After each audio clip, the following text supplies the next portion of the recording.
get my bags, I do my thing, I go to the MWR, whatever the fuck it was at the time, and then USO, there it is. And then so they take me to the boat. Someone had picked me up, one of the duty drivers, and they take me to the ship. Somebody that you'll be drinking with later on.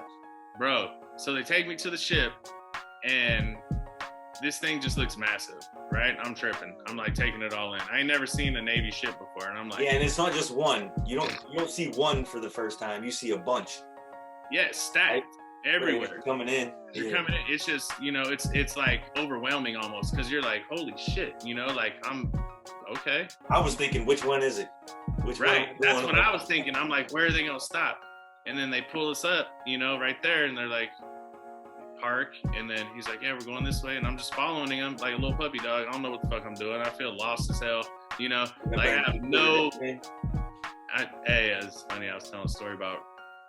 We'll talk about that in a second. I was telling a funny story about the quarterdeck today to one of the guys I worked with about this dude that was wearing some boots, and the chief on the officer of the deck freaked out and told him to turn around. He had to go change before he could come back and cross the quarterdeck.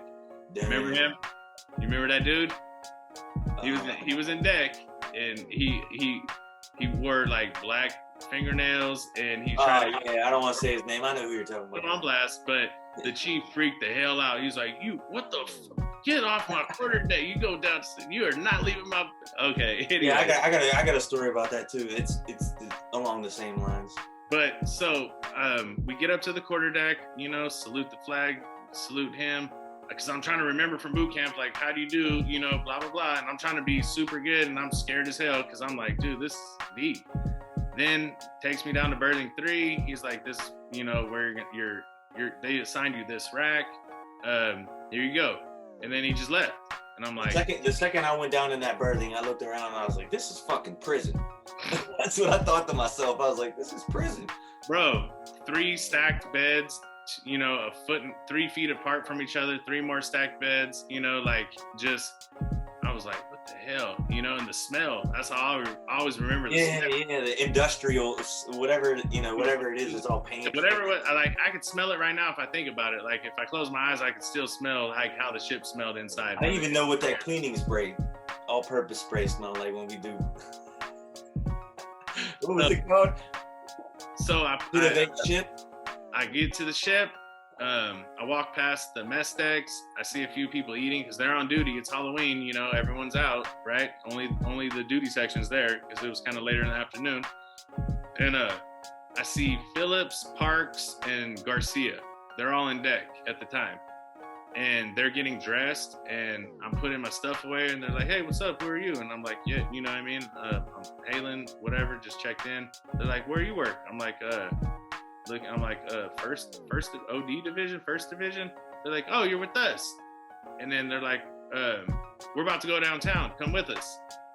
And I'm like, what am I supposed to do with my stuff? They're like, just throw it in your locker, lock it up, whatever. We'll deal with it later. Let's go down, get changed. So I'm like, all right, bet. So we hop on the bus, go downtown, and this shit is lit. Mind you, I lived in the Bay. It's wild. But I have never in my life been in an environment of a party situation like 1999 Halloween downtown Waikiki. It was cracking. There's, hundreds and hundreds of people downtown on the strip. There's chicks walking around in these fancy ass Las Vegas dresses with the big hair dresses. There's people in costumes. Everyone's faded. They're walking around having fun. Those 3 girls in the saran wrap, that was something that was different. I mean, dudes are grabbing booty and smacking ass, and they're just loving life. Like, bitch was dressed up like a fruit salad platter. She had green saran wrap wrapped around her. The other one had purple, and the other one had I think it was blue. And these chicks were just, it was wild. I'm telling you that right now. And I'm just taking it all in because I'm like, this is where I live, this is where I'm about to be. Like, it was all surreal. You know what I mean? Day one. It was like probably the craziest day to show up was Halloween. You know what I mean? Because it ain't normally like that, but that day it was extra. So it was fucking insane. And I'm just like, damn, this is why I'm gonna be here for 4 years. Okay, you know, like Right. this is fucking insane. Like it was deep. So yeah, man, we're in the birthing, we're chilling, and then I don't know. I mean, I think that was like the first conversation that we had when we were in the birthing. You're like, why are you here? And then I don't know exactly when or how long later, but eventually we started hanging out. I think it was because I was hanging out with Raymond was starting to hang out with certain people, and then for whatever reason, a couple times those Somehow, somewhat, yeah. Like, cause I think at that point, I think we might have been, cause we were all living on the ship in the beginning, you know, and then we had got our first barracks. Well, see, when I got there, they already had the barracks. So my first story about the barracks is I go over this motherfucker to hang out, right? Because I'm on the boat. I don't have a barracks room because we're gearing up to leave for deployment. So they didn't assign me a barracks room. So because when the barracks that you were at, that was the old barracks, right? No, the old barracks were kind of over up on the hill a little bit. To the right, and then the basketball courts were in the middle. Right, so that's where the shit was going down at, and then we moved to that new one after we came back off the 2000 deployment. Right, but when you first got there, did you have a barracks room? You didn't. No, they didn't give me one because, like I said, we were gearing up. I got there in July, and we were deploying in August. That's right. So they didn't assign me a room. That's why I was on the boat. So I'm on the boat. Gotcha. Blah blah blah, and then I see Raymond. And Raymond, Raymond, he just talks to everybody. Yeah, he takes me over to the barracks, or I get over to the barracks somehow, and that's where I see that's the first time I met Hawk, a couple other people. But I was over there one time, and you remember Pt.2? What was his name? Not Camus. No, it wasn't Camus. He hung out with Johnston all the time. Sh2 Johnston all the time. Yeah. Anyway, I'm over there. He's having an argument with somebody. He pulls out a blade on somebody. I'm like, what the fuck? And I was like, I ain't hanging out over this motherfucker no more. But now the barracks were over there were wild. I remember they had one night everyone was faded, and someone threw a TV off the third story, and shit hit the fan because the Master Chief came by after that, and it was all bad. Like they were ready to take us all back to the ship because they were like, "You guys." Yeah, they were gonna shut the barracks down. Yeah, no, they were mad. They were like, "You guys are doing too much."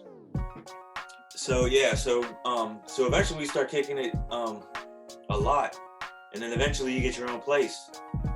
Right? Well, yeah, because we had that whole first deployment where we really bonded. Like that's when you and me, like, because we were hanging out before that. We crushed Australia, basically. Australia and Thailand. Yeah. Or wait. No, that was the second one. That was the second one. The first one was basically. The first one's when when the Cole got attacked, and we skipped Thailand.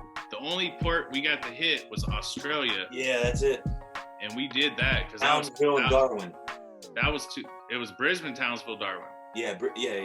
Well, it was Darwin first, Townsville, then Brisbane, or something like that. Yeah, that was wild, man, out there. And but we started hanging out there, and we were going out, and the Liberty Buddy thing was like, let's just go out and get the room or whatever. Hey, remember that dude? Remember that dude? The first time we were in Australia, he tried to play us. We were in Brisbane. We got in the cab. And we're trying to get back to the hotel room, and he keeps going like all these circles and shit. We were in the back of the cab, lit up, screaming at this dude like, "Nah, you playing us?" We got pissed because he was trying to run up the cab fare on us. Yeah, he was like, "If you don't take us to the hotel, I swear to God, I will beat the shit out of you right now." We were we were fucked up already because by this time we had already before done. GPS was like. There weren't even smartphones. There was no recording. Like there was no nothing. We didn't even get cell phones till damn near our second deployment, and all we had was the Nokias with Snake and shit. Like you know what I mean? We had like a Sprint phone, maybe. There was cell phones was not popping yet. Like there was. Good, thank God they weren't, because if we would have had cameras for the shit that it would have been all bad. Thank God the internet wasn't what the internet was yet.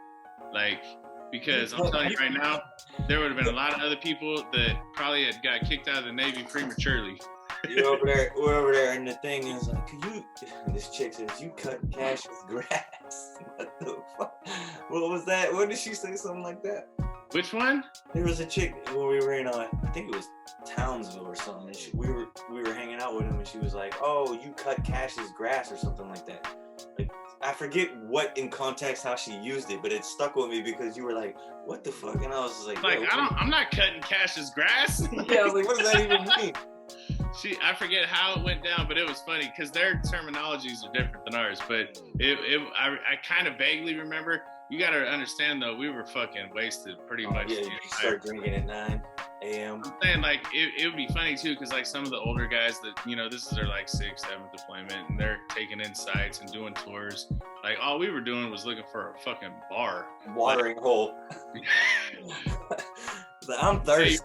You remember when we came back on our 2nd deployment though from Thailand and fucking they did that inspection and they pulled that huge ass bottle of Hennessy out of your locker? Yeah. And I forget how. Bro, that thing was a missile. That was a missile. It was a 2-gallon bottle that was just 5mm. Or no. Wait, what was the 50 cal? Bro, that thing was monstrously large. And when I remember it was HMC, our old chief corpsman, that white dude with the glasses. I don't remember his name, but he pulled that thing out, and his eyes got big, and he just looked at you, and you're just standing there like,